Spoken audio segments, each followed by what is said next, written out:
ஹரே கிருஷ்ணா கிருஷ்ணா கிருஷ்ணா ஹரே ஹரே, ஹரே ராமா ராம ராம ஹரே ஹரே. குட்டி கதைகள் 445. இங்கு உடுப்பி கிருஷ்ணர் கோவிலை நிறுவிய மத்வா ஆச்சாரின் கதை காண்போம். முன்பு ஒரு சமயம் நாராயண வழிபாட்டு முறையை ஏற்றுக்கொண்டு ஸ்ரீ மத்வாச்சாரியர் தாம் நிறுவிய புதிய முறை வைஷ்ணவத்திற்கு சத் வைஷ்ணவம் என திருநாமம் சூட்டினார். தாம் நிறுவிய வைஷ்ணவம் நடைமுறையில் இருக்கும் வைஷ்ணவத்தில் இருந்து வேறுபட்டது என்பதை நிரூபிக்கும் வகையில் அவர் பல சீர்திருத்தங்களை செய்ய வேண்டி இருந்தது. ஆதலால் வடதிசை விஜயத்தை வெற்றிகரமாக முடித்துக்கொண்டு உடுப்பி திரும்பிய ஸ்ரீ மத்வாச்சாரியர் அங்கேயே பல வருடங்கள் தங்கியும் விட்டார். அந்த காலகட்டத்தில் தான் துவாரகையில் இருந்து கப்பலில் வந்த ஸ்ரீ கிருஷ்ணன் விக்கிரகம் ஸ்ரீ மத்வாச்சாரியருக்கு கிடைத்தது. அவர் ஸ்ரீ கிருஷ்ணருக்காக திருக்கோவில் ஒன்றை நிறுவினார். அந்த திருக்கோவிலில் இருக்கும் ஸ்ரீ கிருஷ்ணர் உடுப்பி கிருஷ்ணர் என மக்களால் அன்போடு போற்றப்படுகின்றார். அவர் தம்மை நாடி வரும் பக்தர்களின் வேண்டுகோளை நிறைவேற்றியும் வைக்கின்றார். முழுமுதற் கடவுள் மற்றும் பரம புருஷ பகவான் ஸ்ரீ கிருஷ்ணரின் அச்சா அவதாரமான ஸ்ரீ கிருஷ்ணன் சிலையை உடுப்பில் பிரதிஷ்டை செய்து அதை ஸ்ரீ மத்வாச்சாரியர் நித்தமும் வழிபட்டு மகிழ்ந்தார். ஸ்ரீ மத்வாச்சாரியர் தாம் புதிதாக நிறுவிய சத் வைஷ்ணவம் தனி சிறப்புற்று திகழ வேண்டுமென கருதி சில சீர்திருத்தங்களை செய்தார். மேன்மை மிக்கதான ஸ்ரீ விஷ்ணு தத்துவத்தை நிலை நாட்டுவதற்காகவே அவர் துவைத மதமாகிய சத் வைஷ்ணவத்தை தோற்றுவித்தார். அந்த சமயத்தை சார்ந்தவர்கள் மகா விஷ்ணுவின் மாட்சிமே மற்றவர்களுக்கு உணர்த்துவதில் தலை சிறந்து விளங்க வேண்டுமென அவர் விரும்பினார். ஆதலால் அவர் சில புதிய நியதிகளை உருவாக்கினார். சத் வைஷ்ணவ சமயத்தை சார்ந்தவர்கள் அனைவரும் பஞ்சாயுதபாணி என்னும் திருநாமத்தை பெற்றவரான ஸ்ரீ விஷ்ணுவின் பஞ்சாயுத முத்திரைகளை தேகத்தில் தரித்து கொள்ள வேண்டுமென ஸ்ரீ மத்வாச்சாரியர் கூறினார். மகா விஷ்ணுவுக்கு பல்வேறு திருநாமங்கள் இருக்கின்றது.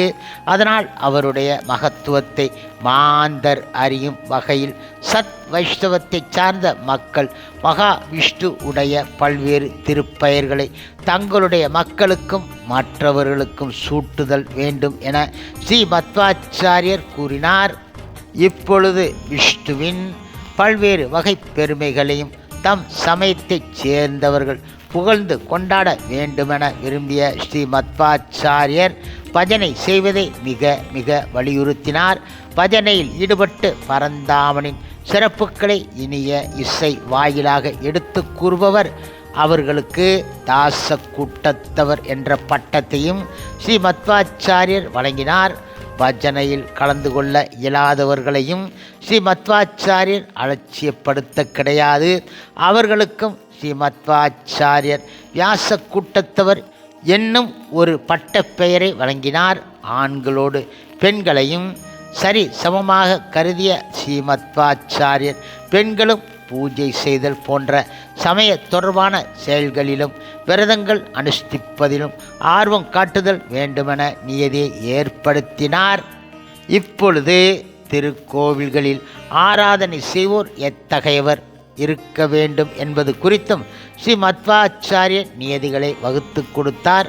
தேவ ஆராதனை செய்பவர்கள் கல்வி கேள்விகளில் சிறந்தவர்களாகவும் இறைவன் இடம் உண்மையிலே பய பக்தி நிறைந்தவர்களாகவும் நல் ஒழுக்கம் உடையவர்களாகவும் தூய்மை ஆனவர்களாகவும் இருத்தல் அவசியம் என்பதை ஸ்ரீ மத்வாச்சாரியர் மிக வற்புறுத்தினார். யாகத்தில் அதாவது வேள்வி செய்யும் சமயத்தில் மட்டும் ஆடுகளையும் பசு மாடுகளையும் பலி கொடுக்கலாம் என்ற நிலை இருந்து வந்தது. ஜர கட்டிடா என்பவர் ஒரு அந்தணர். பிறப்பால் அந்தணராயினும் அவர் கொடுமையானவர். யாக காரியங்களை செய்து வந்த அவர் ஆடுகளையும் பசு மாடுகளையும் ஏராளமாக பலி கொடுப்பதில் மிக ஆர்வம் காட்டினார்.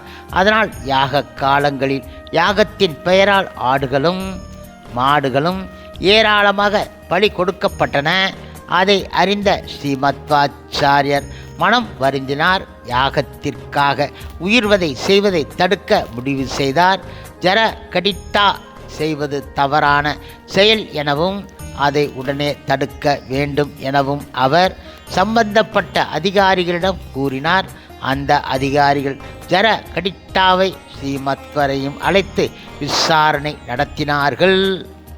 அப்போது ஜரகடிட்டாவுக்கும் ஸ்ரீமத்வருக்கும் வாக்குவாதம் நடந்தது.